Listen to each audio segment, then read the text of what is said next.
to how a zoning resolution can function today. You're putting all of our categories in, you're organizing Yeah. and eliminating some of the duplicates. Makes sense. And, yeah, Makes sense. it's not changing anything, it's just making it more organized.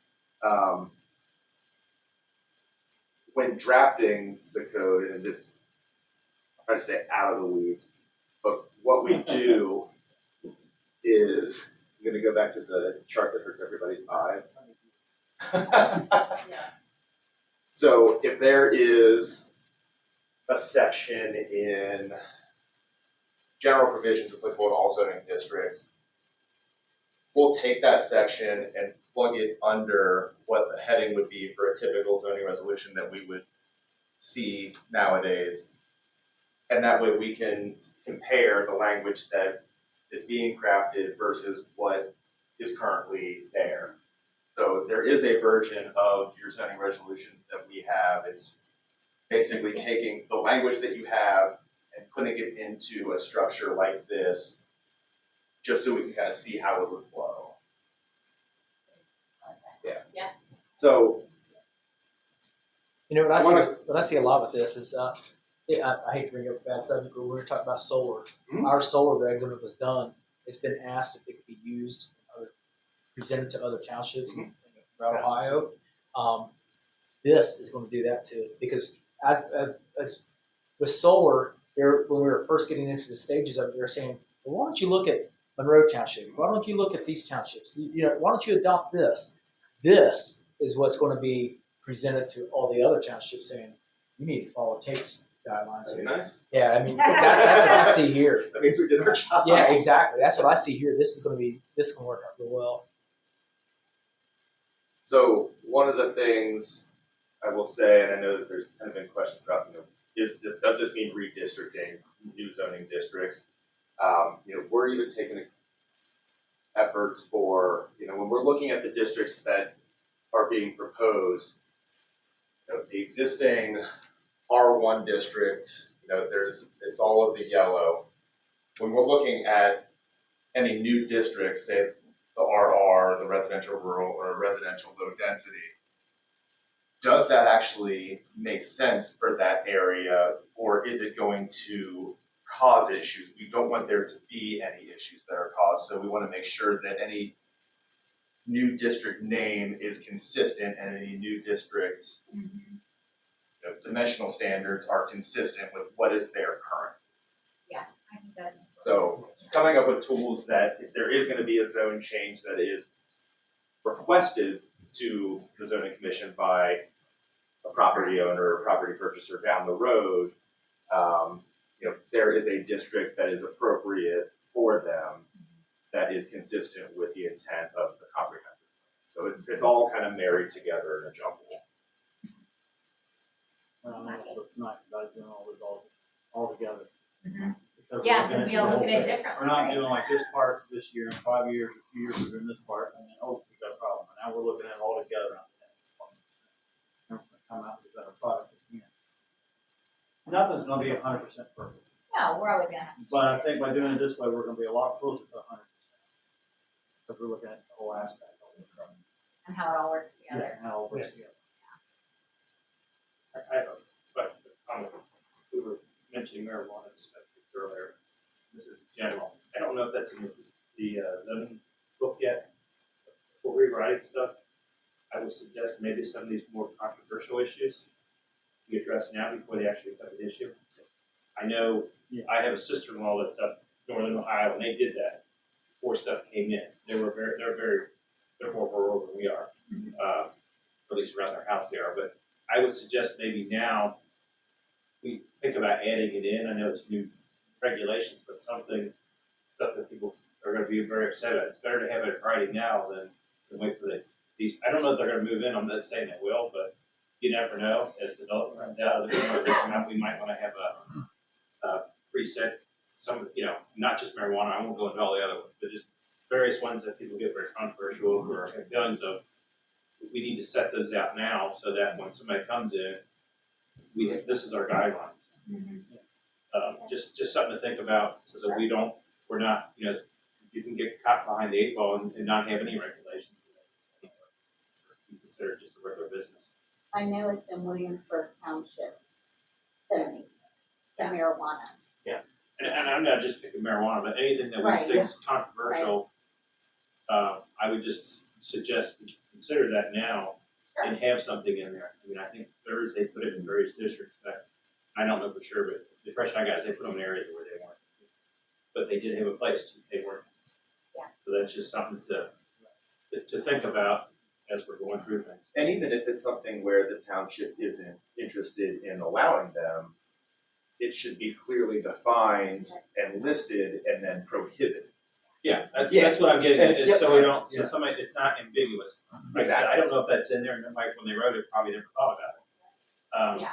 But, Well, and it was so long ago, it wasn't legal Right, at all, Yeah, right? it didn't So, exist when the. right, yeah, so this is kind of an opportunity for businesses that we either wanna prohibit or restrict a certain area, might be a time to put in there. And absolutely. to that, if there are things that the township has immediate or emergent need to write into the code or the resolution as it currently stands, do it, and then we will be able to include that new language into this for when this hopefully gets adopted or gets adopted. So that way you're protected until that time. Yeah. I don't know that any of it's pressing issue, Sure. but it just No, it's a good. kinda stuck out when we were talking Yeah. about it, everybody kinda cringed at it, well, you might as well get it out of the way and start working. Yeah, work with it. Much better. Okay. Yeah, because I mean, I've heard of businesses you don't want, but if it's not zoned, they'll just, they put it there, there's nothing to do. Your cash crop. I'm not expressing my opinion, just giving what you know, give a head start before we get to it. You just can't sell it here. You can grow it here, but you can't sell it. Right? Yeah, I think so. Okay. Does anybody have any final thoughts or comments before we close for this evening for the first working group? Somebody wants to stick around for 3 more hours to dive into zoning? I'd like to thank Andy for his efforts. I mean, Yes. This is a Oh, good it's a team first effort. draft. Yeah. Yeah. Yeah, this is great. This is a really solid place to start, and then we can start delving into the details It's in our next one. something that was brought up to me by a couple different people. Let's just call it hardship. And it's there. I know by like somebody wants to build a pole barn or something that goes by square footage, so much per square foot, stuff like that. But on hardship, an example was given to me that let's say Mother Nature comes in and takes out by a tornado, by a snowstorm, anything like that. That there should be a hardship here where the fees get waived instead of charging them that. I had another person who just happened, actually, somebody I went to school with, woke up at 5:30 in the morning and somebody rudely woke him up by running their truck into the side of his house, shifted it off the foundation, so he had to get moved out. And then it's like, that's a hardship. And that's not something he did upon himself. He didn't, you know, it's somebody brought an accident to his doorstep. And it's there, but some of these fees, it was brought up that that's not something they plan to rebuild. Okay, that's not something they decide to change. It's something that they have to maintain now because somebody else put a hardship upon them, Mother Nature or a citizen. But that was actually brought up to my attention that those permits, if it's on a tornado or something comes in and takes out a building, a pole barn or something, that was a hardship brought upon them. Why should they have to pay for that permit to rebuild what they already have? You know, what's going to come next is what was brought to my attention. Are you going to charge us to repaint our house? You know, and that's the way it was presented to me. Sure. And so I think that's something we need to do. Hey, John, when we had the tornado that hit us out, Yeah, the county, we had to get the electric meters and everything put in. Yes. They come out and inspected them and didn't charge them. Right. For lines. Exactly. We had electric in 3 days and all those poles were gone and all of our masts on our house were all ripped off there. But inspectors come out, inspect them, didn't charge us anything. right. The building inspector did come out and looked at stuff that's being done in the neighborhood that was being fixed. We had no permits, we had no fees, we had nothing. Yeah, they waived all that stuff. Yeah, Yeah, they they- waived all And that was brought up that needs to be done. And the fees, what we would typically see, it wouldn't be something where the fees are outlined within the zoning resolution because then you have to go through the text amendment process to update those fees, whatever they might be. So in instances like that, it can be a policy decision that the trustees put in place, if there's whatever act it is, Right. those fees can be waived. In the case where, somebody drives their truck into a fence and the fence was, grandfathered in, or it happens from a tornado, there's language that can be written in and where in those instances that non-conforming can be reestablished. So like things like that, we'll make sure that those are incorporated and reviewed, to make sure it's appropriate for the township, so absolutely. Be more of a one-on-one situation. Case by case. Yeah, yep. Alright, well, I Thank guess you. that's everything, thanks everyone. Thank Have you all. anything- One last thing, just I think we need to look into the July 12th thing coming up, whatever that is. Yeah. It's, Party in the park. I've got it, party in the park, Party in the Yeah, park. so what is the it? police, What is it? I've got a flyer on it. Also, let me put up. Sorry. What's happening? I do some nonprofit stuff that I've tied into some of these events that are going on at Bethel. So, let me put my photos here.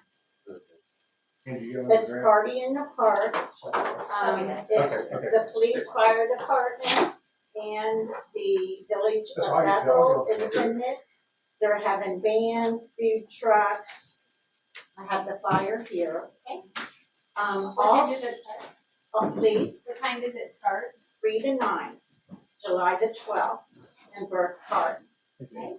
Also, and I will be at this specific thing with our nonprofit, on July 12th, the annual car show that the Baptist Church puts on. Yeah. That's a function that's going on July the 12th, and that's 10 to 4. Okay. And then there's also the big car show At the Legion. At the on Legion. 26th. on the 26th. Think about that So one. those are When you get 3 events that you guys might want to try to tie into. Thank you. You're welcome. it. And So, you get yeah, it. July, and I have I the, got some of them that, Yeah, we got. perfect, that's great. Thanks. Thank you. yes. Yeah, we'll coordinate on seeing what kind of way do we. Just real quick, is there a firm timeline to accomplish all this, or you just gonna have to kind of take it as it comes? It has to be So done. end of the year. It has to be done by the end of the Is year. the grant money, Our grant money funding runs out? It has to be done has by. to be done by the Yeah, end the of the year. ARPA fund will be. It's grant money. Really? This is not costing the citizens a dime. This is Yeah. all, it's all from the ARPA fund. So we had to obligate them by the end of last year, we have to use them by the end of this year. So that's why we're pushing so hard. But that would include, to be clear, that includes the services of MGC have to be completed by the end of the year, right? So if everything's done, but we're in the process of, getting all of that approved, right? Because that'll take a minute. Yeah, the It's approval July process will already. take place. Yeah, after this that already. could take place, Q1 of 2026. But as far as the land use planning and the zoning code update, at least to the extent that MGC is going to work with us on it, which they've obviously been fantastic, we've got to wrap that by. Wow. Yeah, that's clock sticking then. Yeah, Yeah, we're yeah. Well, Andy's confirmed. tired of talking Can to me. confirm. Andy's tired of hearing from No, me. you guys It's are great. important, it's done right, You more guys- than quick. I'm sorry. I mean, it's more important that it's done right than it's done quick. I understand the It is. constraints you have, but, Yep. that's a lot. I mean, it took a year or more for the solar stuff. Well, It's- Well, but Let's that let's put was it not this a planning Yeah, that consult, was right? a- We've got people working. Once it got the, But we need. once it got the people working together, it's done in 4 months. Do you still send out the newsletter like you used to? I mean, I think it'd be important that we get the public involved as much as we can. Anyway. Yeah, and if you have thought, so we have talked about a newsletter, we were actually just talking today about putting something together on the zoning page of our website as well, and then if you have additional thoughts, I know we'd all love to hear them, because our goal here is to 100% get as much feedback as we can, so, yeah, let us know if you have additional thoughts, and Jody, thanks for the mean, events that you guys. you can also Not see- everybody's on Facebook. I mean, look, But the there's- newsletter was always pretty effective. Look at everything that's been adopted in Yeah, a we year. got a big fight this I mean, year. a year, everything's been adopted. I mean, we've done the video, we've done our minutes are more precise. I mean, it went from a page and a half to about 6 to 8 pages. Yeah. I mean, everything is more like I said, it's open and transparent, and it's, I agree. there's a lot that had to be done. It's just like a zoning code. It was 20 years outdated, so, and this whole system was, it's going to take time to get all this in the process. And we're- And we How are. did the newsletter go out? Was it So just- if you subscribe to Tate Township website, you get this. You get it Is on. that how the newsletter went Yeah, out as that's how well? the survey came Well, out, the that's how all bank these used to- meetings come out, Bank all you used have to to do is help subscribe. finance it. Just The subscribe bank to the did- was it a website. hard copy or electronic? They Shelby, sell them Shelby paper sends it copies. out, there it is. Helped And pay there you for go. it a lot too. They But mailed it it went out through the school as twice well. a year. So the newsletter was. Just a subscribe, bunch you'll of get it. community. You don't wanna spend money, to have it But it mailed was out. modernized. Well, we're talking Yeah, about I other think paper would citizens, be man. difficult. I Other know, citizens. I know, but if Not, they not everybody subscribe, knows though, that's the problem. Yeah. well, they've been trying to get it out, they've had it in grocery stores and everywhere else, Not in the post everybody office. visits the website. the post Not office. everybody's on Facebook. Well, But Any the other newsletter's a good comments idea. before we close? Thank you guys so much. Thank you. Thank you very much. Really appreciate Thank it. you. These look really great, guys. Thank you so Yeah. much. I think we're definitely on. Yeah. So we'll sort of talk Sorry for about, diving in too much into No, it. No, it's great. I appreciate the info. and we'll talk about next steps and. Yeah, absolutely. get back with us. What's up, 50 pages, one bite at a time. Just like. Yeah. About 50 pages, one bite at a time.